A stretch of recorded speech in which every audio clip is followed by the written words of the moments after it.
Ooh, you need to listen to this if you're a content creator. If you have a video that has over 1 million views, you want to go ahead and trademark your sound or copyright your sound, whichever one it is. I'm not a lawyer. This is not lawyer advice. This is just from one content creator to another that sees the future. What I am seeing is that in the future, these sounds are going to be worth a lot of money. So if you have a sound that has gone viral, make sure you go get it copywritten, trademark, whatever the thing is that you need to do to it so that you can protect it, because it's going to be worth a lot of money and you'll be able to sell the rights to it, or hold it just like as if it were music.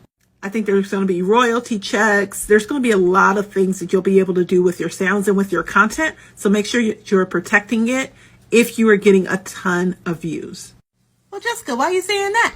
Come here. Let me show you something. This Charlie Bit My Finger video sold for $760,000. This little boy has a boat. He's only 17 and now he has a boat. Correction, he owns a yacht. Like, I know the yacht, they both boats, ain't they? Anyway, this is the future of content creation. You're going to see where you will have creators who are going to make a ton of money off of their content. And you need to make sure you protect yourself. Just Speaks Digital. Peace.